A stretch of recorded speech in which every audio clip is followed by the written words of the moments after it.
Hello, this is Bryson Jones from North Shore Automation, and I want to run down a quick introduction to virtualization for those of you who may not have an IT background or just haven't worked around virtual machines. The basic concept of a VM is the idea that in a traditional computer, you have the hardware, of course, your operating system, and then applications running on top of that. So this might be, a Dell or HP or Supermicro box with running Windows, and then, you have CatDV server running directly on the system.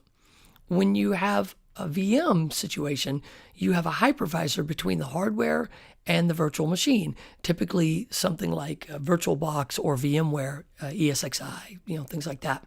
So you have your VMs running and they have an operating system and they run applications.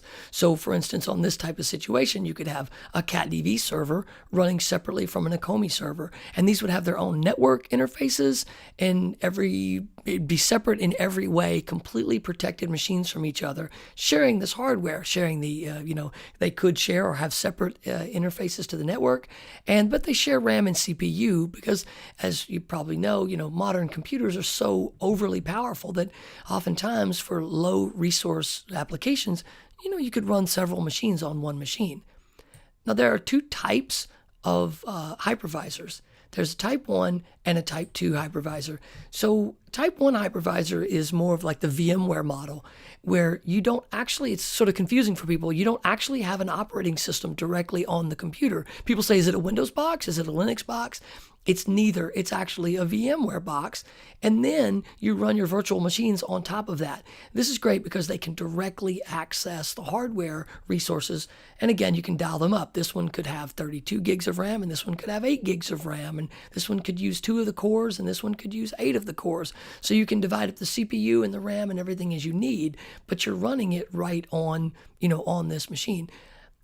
In a type 2 hypervisor, this is more typical. We do this a lot in Mac deployments where you'll have, say, an Apple, a Macintosh. You have Apple OS X software, and you're running CatDV Server and MySQL directly on the box.